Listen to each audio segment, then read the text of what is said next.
तो अभी तक हमने किस किस में देख लिया? ऑटोट्रॉपिक और हेटरोट्रॉप्स पढ़े थे ना। ऑटोट्रॉपिक क्या थे? जो अपना खाना खुद से बनाते थे, और हेटरोट्रॉप्स हाँ, जो दूसरे के ऊपर डिपेंड हैं अपने खाने के लिए। तो ऑटोट्रॉपिक न्यूट्रिशन में जो भी ऑर्गेनिज्म होगा या जीव होगा वो अपना खाना खुद बनाएगा। हेटरोट्रॉपिक में वो दूसरे पे डिपेंड रहेगा। ऑटोट्रॉप में किसका नाम आएगा? प्लांट्स का नाम आएगा। हाँ, जो अपना खाना खुद बना लेते हैं। लेकिन हेटरोट्रॉप्स में कौन बनाएगा? सिर्फ एनिमल? प्लांट्स भी आते हैं, है ना। कुछ प्लांट्स भी आएंगे, कुछ एनिमल्स भी आएंगे। कुछ एनिमल्स क्या, एनिमल्स तो आएंगे और ह्यूमंस भी आएंगे। तो आज हेटरोट्रॉपिक मोड ऑफ न्यूट्रिशन के बारे में देखने वाले हैं। ऑटोट्रॉपिक न्यूट्रिशन हमने पढ़ लिया, फोटोसिंथेसिस वगैरह में कैसे हम लोग देख चुके हैं कि खाना कैसे बनाया था इन्होंने। हेटरोट्रॉपिक में कैसे खाना ले रहे हैं और उसको खाने का क्या क्या तरीका है, यानी न्यूट्रिशन। पहले बताओ न्यूट्रिशन क्या था? The process of taking food and its utilization in our body is known as nutrition. यानी खाना मतलब खाना जो खाने का तरीका है और उसको अपनी बॉडी में डाइजेस्ट करके यूटिलाइज, यानी उसको यूज़ करने का जो तरीका है, उस पूरे प्रोसेस को हम क्या कहते हैं यहाँ पे? न्यूट्रिशन। तो दो तरह के न्यूट्रिशन हमने पढ़ लिए थे, पहला वाला ख़त्म हो गया। आज हमें हेटरोट्रॉपिक न्यूट्रिशन में देखना है कि जो एनिमल्स हैं वो अपना खाना कैसे खा रहे हैं, कैसे डाइजेस्ट कर रहे हैं और कैसे यूटिलाइज कर रहे हैं। तो पहली चीज़ आती है 5 स्टेजेस। क्या आते हैं? 5 स्टेजेस ऑफ न्यूट्रिशन। ठीक है, जितनी भी चीज़ें आएंगी हमारी मतलब न्यूट्रिशन जो हमने देखा हेटरोट्रॉप्स में, सब एनिमल्स, प्लांट्स और ह्यूमंस आ जाएंगे जो अपना खाना बनाते नहीं हैं, दूसरे के ऊपर डिपेंड रहते हैं। तो 5 स्टेजेस ऑफ न्यूट्रिशन उनके अंदर पाए जाते हैं, जिसमें सबसे पहला होता है इंजेक्शन। क्या होता है? इंजेक्शन नहीं, इंजेक्शन। ठीक है, अभी बताऊंगी इसमें क्या क्या चीज़ें होती हैं। दूसरा होता है डाइजेशन। खाना जो हमने लिया बॉडी के अंदर, जो जिस प्रोसेस से खाना बॉडी के अंदर जा रहा है उसे हम क्या कहेंगे यहाँ? इंजेक्शन। और खाना जो अंदर जाने के बाद जो है पचना शुरू होता है, मतलब उसको बॉडी में यूज़ करने के लिए तैयार कर रहा है जो प्रोसेस, उसे कहते हैं डाइजेशन। तीसरा आ गया, अब खाना बन जाए, मतलब बॉडी ने अपने लिए खाना क्या किया? तैयार कर लिया बिल्कुल बढ़िया से। तो क्या करेगा अब? उसका एब्जॉर्ब करेगा ना, एब्जॉर्प्शन। हमारी बॉडी में जो भी हमने न्यूट्रिशन लिया, अब उसका क्या किया जाएगा? एब्जॉर्ब कर लिया जाएगा।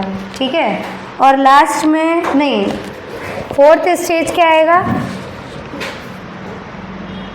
एसिमिलेशन। एसिमिलेशन, इसमें क्या होता है? हमारी बॉडी खाने से जो उसको न्यूट्रिशन मिला, एब्जॉर्ब किया उसने, उससे एनर्जी बनाएगी। अब एसिमिलेशन में क्या होगा? खाना मिला उससे क्या होगा? एनर्जी बनाई गई है। ठीक है, और हमारी जो बॉडी में ख़राब ऑर्गन्स हैं, मतलब जिनको रिपेयर करने की ज़रूरत है, या फिर जो क्या हो गए हैं, डैमेज हो गए हैं, चोट लग गई है, कुछ हो गया है, उसको ठीक भी इसी प्रोसेस में किया जाएगा। ठीक है, एनर्जी भी बनाई जाएगी और उस एनर्जी से क्या किया जाएगा? बॉडी को रिपेयर भी किया जाएगा। लास्ट में आता है इजेशन। जो भी हमने खाया उसमें का न्यूट्रिशन हमने ले लिया, और जो वेस्ट है अब वो इजेशन में बॉडी बाहर निकाल देगी। ठीक है, तो यहाँ पे अगर मैं हिंदी में लिखवाऊँ तो अच्छे से समझ में आएगा या इंग्लिश में ही बता? ठीक है। फर्स्ट स्टेज में क्या होता है? What is ingestion? खाने को अंदर लेना। हाँ, the process of taking in food, process of taking in food.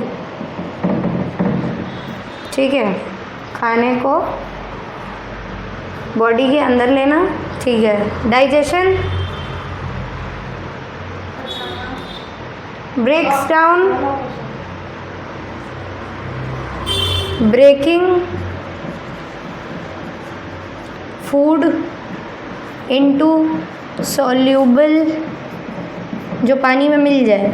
हमने देखा था कि खाना जो प्लांट्स पहले खाना अपना बना रहे थे, देखा था कि नहीं, मिट्टी से जब वो मिनरल्स एब्जॉर्ब कर रहे थे तो क्या डायरेक्ट मिनरल एब्जॉर्ब हो जा रहा था?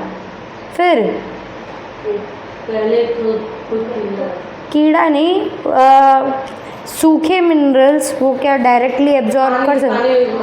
जब तक वो हम पानी पौधे में नहीं डालेंगे तब तक वो मिनरल्स उसमें सॉल्यूबल नहीं होंगे, मतलब मिलेंगे नहीं, और पौधा उनको नहीं ले पाएगा। इसी तरीके से हमारी बॉडी में भी जो खाना हमने खाया, जब तक वो इस तरीके से नहीं बन जाएगा कि वो पानी में मिलने लायक हो जाए, तब तक हमारी बॉडी उसको यूज़ नहीं कर सकती है। तो यहाँ पे क्या होगा, डाइजेशन में हमारा जो पेट है वो उसको क्या करता है, खाने को तोड़ देता है। किस में तोड़ता है? सॉल्यूबल न्यूट्रिएंट के फॉर्म में। ठीक है, जो न्यूट्रिएंट्स भरे हुए हैं खाने के अंदर, जो बढ़िया चीज़ें जो हमारी बॉडी को चाहिए, उसको पहले वो ऐसे तोड़ेगा जिससे कि वो पानी में एब्जॉर्ब, मतलब क्या हो जाए, मिल जाए। ठीक है, जैसे तुम डायरेक्ट चीनी नहीं खा सकते हो, ये क्या करेगा, चीनी को पहले तोड़ेगा ताकि वो पानी में मिल जाए, और मिला के तब तुम्हें कंज्यूम करने के लिए, यूज़ करने के लिए देगा। समझ रहे हो ये एग्जाम्पल? तो यहाँ पे हमने जो खाना खाया, उस खाने को बॉडी ने तोड़ दिया छोटे छोटे न्यूट्रिएंट में, जो पानी में मिलने लायक हो गए हैं। ठीक है, थर्ड आता है एब्जॉर्प्शन। एब्जॉर्प्शन में क्या होगा,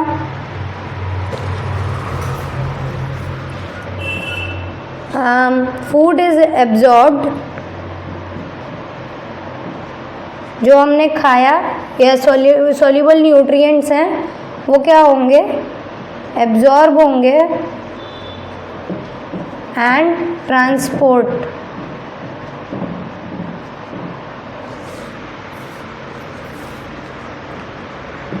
transported to various parts.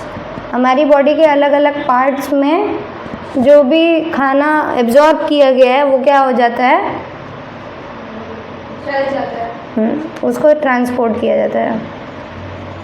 Food is absorb and transported to various parts of body.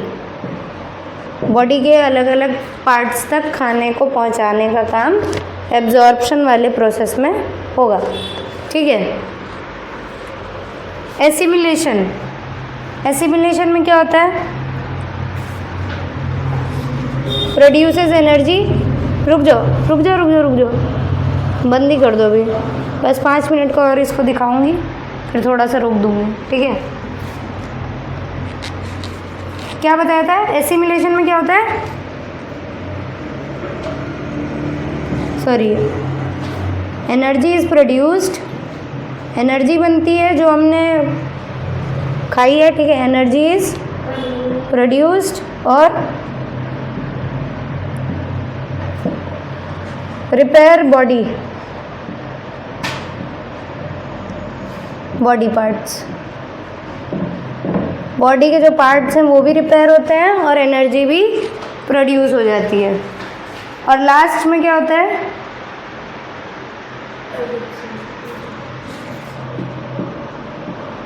Waste material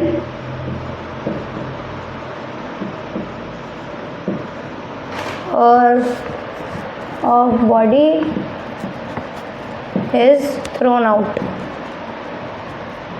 जो भी हमारी बॉडी ने एब्जॉर्ब नहीं किया या जो बच गया या एब्जॉर्ब नहीं हो पा रहा है अब हमारी बॉडी में किसी भी तरीके से, तो वो बॉडी क्या करती है, उसे बाहर फेंक देती है अपनी बॉडी से, ठीक है।